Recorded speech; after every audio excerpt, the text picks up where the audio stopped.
Chers jeunes, je vous salue. Aujourd'hui, je voudrais m'adresser à la jeunesse. Oui, parce que lorsque nous observons un certain nombre de faits, il est important quand même de parler à cette jeunesse-là. Parce que les gens pensent que la réussite doit tomber du ciel. Or, sur la terre, tout se bâtit, tout se construit avec des sacrifices, avec la patience surtout. Pourquoi je dis ça? Nous remarquons que les jeunes d'aujourd'hui ne peuvent pas se consacrer à quelque chose pendant un long terme. C'est-à-dire aujourd'hui, tu vas voir les jeunes, ils travaillent dans tel endroit, ils gèrent tel business, peut-être j'ai un maquis quelque part. 2 semaines après, tu vas apprendre, ils gèrent cyber. Quelques temps après, tu vas apprendre, ils sont en train d'apprendre à rouler. Ils ne sont pas constants en fait. Ils ne sont pas constants. Ils veulent tout et en même temps. Ils évitent de perdre le temps quelque part pour apprendre quelque chose qui pourrait leur servir pour la vie. Mais avec cette histoire d'inconstance, où aujourd'hui on est ici, demain on est là-bas, après demain on est de l'autre côté, vous allez aller où avec ça? Vous allez aller où avec ça? C'est pas une vie. Tout ce qui est bon, qui va te servir dans la vie, a besoin de ton temps, a besoin d'un moment de sacrifice. Regardez bien le planter au village, pour nous qui avons qui a eu la chance d'être au village. Le monsieur qui implante son cacao, d'abord, il va aller faire des pépinières de cacao pour certains. Il va l'arroser pendant 6 mois. Et après cela, il va aller planter les pieds de cacao, les plants de cacao. Il va l'arroser. Il va nettoyer.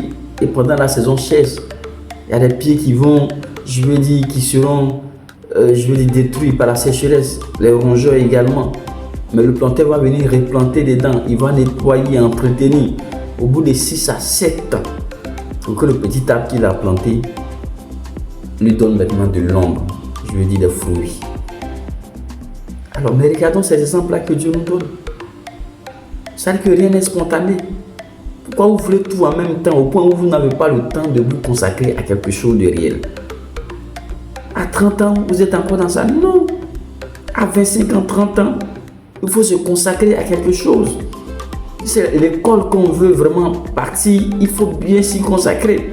Si c'est un métier qu'on veut apprendre, il faut bien le faire. Si c'est le commerce qu'on veut entreprendre, il faut bien se donner à cela. Si c'est l'entrepreneuriat, en tout cas, peu importe ce que tu veux faire, à partir de 25 ans, 30 ans, il faut mieux te consacrer. Parce qu'après, dans tes 45 ans, 50 ans, ça sera tard en fait. C'est là que beaucoup vont regretter. Vous voyez que pendant que vous aviez vos 25 ans, il y a le jeune là qui a commencé à faire sa boutique. Il est resté dedans jusqu'au soir de ses 50 ans. Vous voyez qu'il y a un résultat. Mais toi, tu es ici. Un peu seulement, il s'en va là-bas. Il quitte le village un peu. Ben seulement, il va à Abidjan.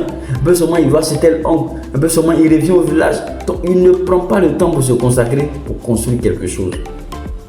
Et la fin sera fatale. La fin sera fatale. Donc, je vous en prie, vous qui êtes encore jeune, prenez le temps, consacrez-vous à quelque chose. Tout ce que vous apprenez, peu importe le domaine dans lequel vous excellez, en tout cas, mettez-vous à fond et allez-y. Ouais, vous les joueurs, ils savent qu'ils n'ont pas beaucoup de temps dans leur carrière. Si c'est au bout de 3-4 ans qu'ils vont jouer, ils se donnent à fond. Au bout de ces 5 années, ils ont déjà eu quelque chose pour bâtir leur retraite. Vous ne comprenez pas cela? Tu n'es pas joueur, tu n'es pas là à l'école. Tu vas là à l'école, tu as des diplômes, mais il n'y a pas de travail. Alors, dans la vie doit s'arrêter. Ce n'est pas normal. Consacrez-vous à quelque chose. Ne faites pas tout en même temps. Tu es ici, demain tu es là-bas, après demain tu es gère hôtel, après demain tu gères maquis, et fait tu fais après encore tu vas apprendre la coiffure, après encore tu vas aller voir ton oncle à Didier, après encore tu es à Abidjan chez tel homme, chez tel tante. Il y a quoi? Faut te consacrer, faut te concentrer sur quelque chose.